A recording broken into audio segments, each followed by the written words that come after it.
Hello बच्चों, आज हम पढ़ने वाले हैं बहुत ही important topic Dalton's atomic theory. पिछले लेक्चर में हम लोगों ने क्या देखा था कि हमारे पास केमिकल कॉम्बिनेशन के दो लॉज थे, जिसमें पहला लॉ हमारे पास क्या था, लॉ ऑफ कंजर्वेशन ऑफ मास, जो ये कहता था मास can neither be created nor be destroyed in a chemical reaction, कि जब भी कोई केमिकल रिएक्शन होती है तो मास ना ही बनाया जा सकता है, कि आप कोई नया मास नहीं बना सकते, और ना ही मास को ख़त्म किया जा सकता है, ना ही मास को डिस्ट्रॉय किया जा सकता है। केमिकल रिएक्शन से पहले किसी केमिकल का जितना मास प्रेजेंट था, केमिकल रिएक्शन के बाद भी उस केमिकल का उतना ही मास प्रेजेंट होगा। और दूसरा हमने पढ़ा था लॉ ऑफ कांस्टेंट प्रोपोर्शन, जो ये कहता था कि कोई भी सब्सटेंस बनाने के लिए जब भी आप केमिकल को मिक्स करते हैं तो वो एक फ़िक्स रेशो में ही मिक्स हो सकते हैं। ये नहीं कि आपने कुछ भी केमिकल उठाया, आपस में मिलाया और सब्सटेंस बन गया। फिक्स रेशो होना चाहिए। ओके, उसके भी हमने कुछ एग्जांपल्स देखे थे। तो फिलहाल अपना टॉपिक आज का कंटिन्यू करते हैं, डाल्टन्स एटॉमिक थ्योरी।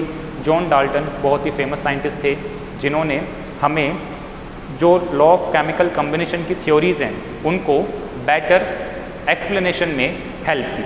ठीक है, तो उन्होंने कुछ पोस्टुलेट्स दिए थे, कुछ पॉइंट्स दिए थे, जिनके बेसिस पे जो हमारे लॉ ऑफ केमिकल कॉम्बिनेशन है या बाद में जो भी केमिस्ट्री के हमारे पास नए नए लॉज आए उनको डिफाइन किया गया।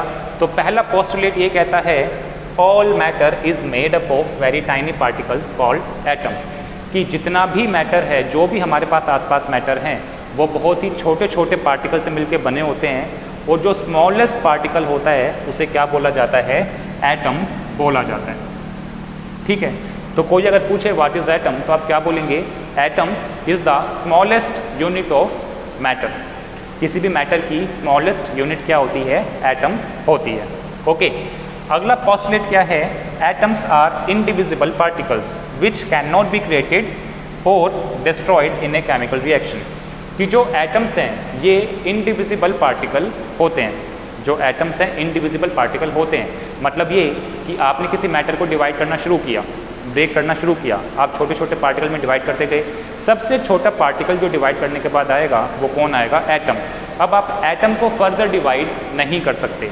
तो यही ये पोस्टुलेट बताता है, क्या, एटम्स आर इनडिविजिबल पार्टिकल्स, कि जो एटम है ये इनडिविजिबल पार्टिकल हैं, आप एटम को और डिवाइड नहीं कर सकते। ठीक है, अगला पॉइंट हमारे पास है atoms of a given element are identical in mass and chemical properties, कि किसी एक तरह के एलिमेंट के जितने भी एटम होंगे वो सारे के सारे एटम मास में और केमिकल प्रॉपर्टीज़ में आइडेंटिकल होंगे, बिल्कुल एक जैसे होंगे। सपोज़ मैंने ले लिया हाइड्रोजन, ठीक है, मैंने लिया हाइड्रोजन, कि मेरे पास हाइड्रोजन गैस है, किसी सिलेंडर में हाइड्रोजन गैस है, तो उस गैस में हमारे पास बहुत सारे पार्टिकल होंगे, वो सारे के सारे पार्टिकल किसके बने होंगे, हाइड्रोजन के बने होंगे। ओके, और उन पार्टिकल को क्या बोला जाएगा, एटम बोला जाएगा। आपने मान लिया कुछ 10 या 20 एटम हाइड्रोजन के ले लिए, तो जब आप उनकी स्टडी करेंगे, उन एटम्स की स्टडी करेंगे, तो आप क्या पाएंगे कि वो सारे के सारे एटम मास में क्या है, आइडेंटिकल है। मतलब जितने भी आपने हाइड्रोजन एटम लिए स्टडी करने के लिए, उन सब का मास क्या है, इक्वल है, सेम है। और साथ ही साथ आपको ये भी मिलेगा कि उनकी जो केमिकल प्रॉपर्टीज़ हैं वो भी क्या हैं, आइडेंटिकल है। ओके, तो ये क्या होता है, सिमिलैरिटी हो गई क्या, कि एक ही एलिमेंट के जितने भी एटम आप लेके आएंगे, हाइड्रोजन क्या होता है, एलिमेंट होता है, एक ही एलिमेंट के जितने भी एटम आप लेके आएंगे, उन सभी एटम का जो मास होगा वो सेम होगा, इक्वल होगा, और वो अपनी अपनी केमिकल प्रॉपर्टीज़ में भी क्या होंगे, आइडेंटिकल होंगे, सिमिलर होंगे। ओके, अच्छा, अब बात करते हैं फोर्थ पोस्टुलेट की। Atoms of different elements have different masses and chemical properties, कि जो अलग अलग एलिमेंट के एटम होंगे उनका मास भी क्या होगा, अलग होगा, और उनकी केमिकल प्रॉपर्टीज़ भी क्या होंगी, अलग होंगी। मान लीजिए मैंने दो तरह के केमिकल ले लिए, एक हाइड्रोजन और एक मैंने ले लिया ऑक्सीजन, और मान लीजिए एक और मैंने ले लिया नाइट्रोजन। ये तो हम लोगों ने स्टडी किए हैं पिछले लेक्चर में। तो हाइड्रोजन का जो एटम होगा, ऑक्सीजन का जो एटम होगा और नाइट्रोजन का जो एटम होगा, उनका मास क्या होगा, डिफरेंट होगा, उनका मास डिफरेंट होगा, और उनकी केमिकल प्रॉपर्टीज़ भी क्या होंगी, अलग अलग होंगी। ठीक है, अगर आप एक ही तरह का एलिमेंट अगर आप एक ही तरह के एटम उठाते हैं, एक ही तरह के एटम मतलब कि सारे के सारे या तो हाइड्रोजन को बिलोंग करते हो, या फिर ऑक्सीजन को बिलोंग करते हो, या फिर नाइट्रोजन को बिलोंग करते हो, तो एक ही तरह के जो एटम उठाएंगे उन सब का मास और केमिकल प्रॉपर्टी क्या होती है, सेम होती है। लेकिन अगर आप अलग अलग तरह के एटम उठाएंगे, मतलब कोई एटम आपने हाइड्रोजन का ले लिया, कोई एटम आपने ऑक्सीजन का ले लिया, कोई एटम आपने नाइट्रोजन का ले लिया, तो उनकी जो केमिकल प्रॉपर्टीज़ होंगी और उनके जो मासेस होंगे वो क्या होंगे, अलग अलग होंगे। अगर मैं सिंपल से एग्जांपल लूँ तो हाइड्रोजन का मास होता है 1 यूनिट, ऑक्सीजन का मास होता है 16 यूनिट, और नाइट्रोजन का जो मास होता है वो होता है 14 यूनिट। तो इन सब का मास क्या हो गया, अलग अलग हो गया। हाइड्रोजन क्या है 1, ऑक्सीजन कितना 16, नाइट्रोजन कितना 14, ये इनका मास है, तो मास में क्या है, अलग अलग है। उसी तरह से इनकी जो केमिकल प्रॉपर्टीज़ होती हैं वो भी अलग अलग होती हैं, ठीक है। अच्छा, अब बात करते हैं point number 5, atoms combine in the ratio of small whole numbers to form compounds, कि जब भी एटम्स आपस में कंबाइन होंगे कोई नया सब्सटेंस बनाने के लिए तो वो स्मॉलेस्ट होल नंबर में कंबाइन होंगे। मतलब ये कि मान लीजिए हाइड्रोजन और ऑक्सीजन आपस में कंबाइन होना चाहते हैं वाटर बनाने के लिए, ओके, हाइड्रोजन और ऑक्सीजन आपस में कंबाइन होना चाहते हैं वाटर बनाने के लिए, तो 2 एटम हाइड्रोजन के और 1 एटम ऑक्सीजन का ही कंबाइन होगा वाटर बनाने के लिए, ठीक है। यहाँ पे 2 का मतलब क्या है कि हाइड्रोजन एटम ट्वाइस है, और यहाँ पे कुछ भी नहीं लिखा हुआ तो इसका मतलब यहाँ पे क्या है 1, ठीक है। तो 2 एटम हाइड्रोजन के और 1 एटम ऑक्सीजन का ही आपस में कंबाइन होगा कोई नया केमिकल वाटर बनाने के लिए, ठीक है। आप इसको ऐसे नहीं लिख सकते H4O2 कि आप क्या बोलेंगे कि सर अगर 2 हाइड्रोजन 1 ऑक्सीजन के साथ कंबाइन हो रहा है तो हमने क्या करा, नया गेम खेला कि एक काम करते हैं 4 हाइड्रोजन को 2 ऑक्सीजन के साथ कंबाइन कर दिया, ठीक है। ये नहीं होगा, ये नहीं होगा। अगर आप एक सेपरेट सब्सटेंस बनाना चाहते हैं तो आपको 2 हाइड्रोजन 1 ऑक्सीजन के साथ ही कंबाइन करने पड़ेंगे, ठीक है। ये 4 और ये 2 आपस में एक साथ कंबाइन नहीं हो सकते, ठीक है। तो यही इस पॉइंट का मीनिंग हुआ, atoms combine in the ratio of small whole numbers to form compound, ठीक है। अब मान लीजिए अमोनिया बनाना था, अमोनिया का फॉर्मूला क्या पढ़ा था हम लोगों ने, NH3। इसका मतलब क्या हुआ कि एक एटम नाइट्रोजन का 3 हाइड्रोजन एटम के साथ कंबाइन होगा अमोनिया बनाने के लिए। आप ये बिल्कुल नहीं कर सकते कि आपने क्या बोला N2H6, ये गलत हो जाएगा, ठीक है। तो स्मॉलेस्ट होल नंबर रेशियो में ही आपस में ये कंबाइन हो सकते हैं। और 6th पॉइंट हमारे पास आया, the relative number and kinds of atoms are constant in a given compound, कि जो रिलेटिव नंबर है और जो काइंड ऑफ एटम है, ठीक है, कि कितने तरह के एटम हैं, ये क्या होते हैं, फिक्स होते हैं किसी भी कंपाउंड के अंदर। कैसे देखते हैं, ये हमारे पास क्या है, वाटर है।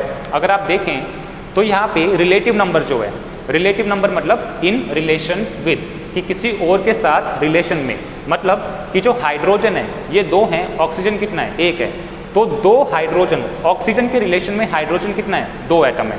या फिर आप ये कह सकते हैं कि 2 हाइड्रोजन के रिलेशन में ऑक्सीजन कितना है, 1 एटम है, ठीक है। तो जो रिलेटिव नंबर है वो क्या होता है, सेम होता है, फिक्स होना चाहिए। उसके बाद kind of atom, kind of atom मतलब कितने तरह के एटम प्रेजेंट हैं।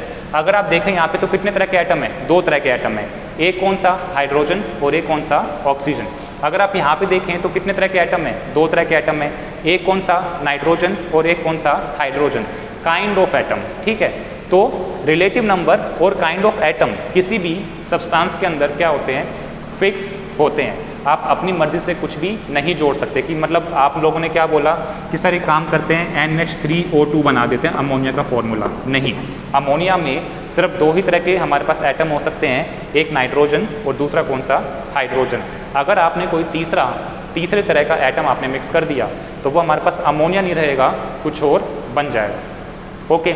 अच्छा, अब बात करते हैं, क्या आपको कहीं नज़र आ रहा है कि इसके अंदर हमारे पास एंटोनी लेवेजियर के जो 2 लॉज थे केमिकल कम्बिनेशन के, वो कहीं ना कहीं छिपे हुए हैं, ठीक है। तो चलो ढूंढते हैं एक बार उनको। तो हमारे पास सबसे पहला लॉ क्या होता था, law of conservation of mass, mass can neither be created nor be destroyed.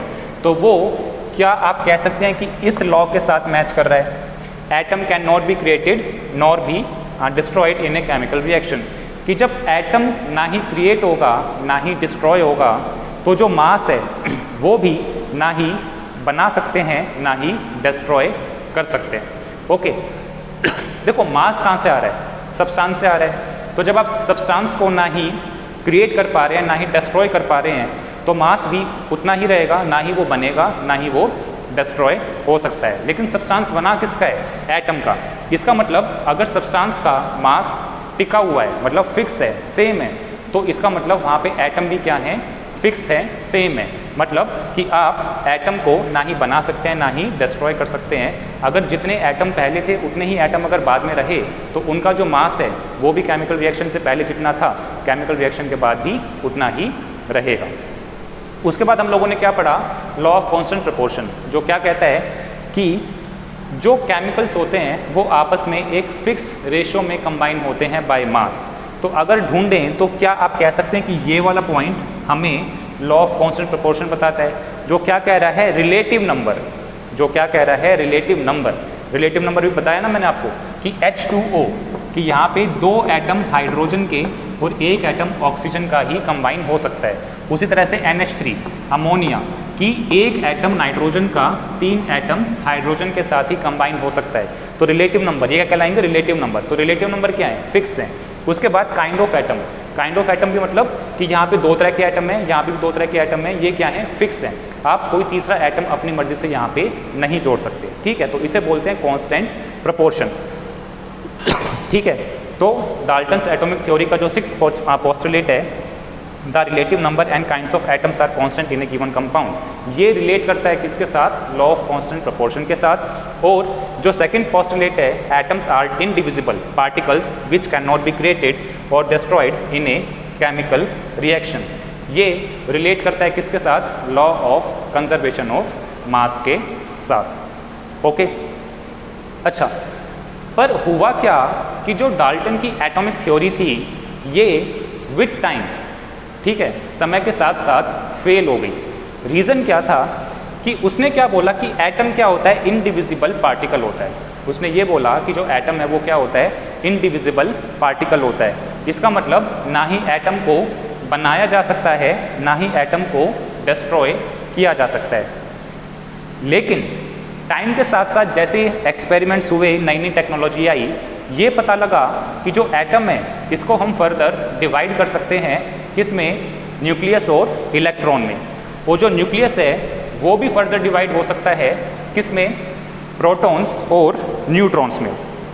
ठीक है, अच्छा, उसके बाद उसकी जो सेकंड जो एक पोस्टुलेट और था क्या कि atoms of a given element are identical in mass and chemical properties, कि जो एक ही एलिमेंट के एटम होते हैं उनका मास क्या होता है? आइडेंटिकल होता है। लेकिन टाइम के साथ साथ ये पता लगा कि एक ही तरह के एलिमेंट के जो एटम होते हैं वो थोड़े बहुत डिफरेंट हो सकते हैं मास में।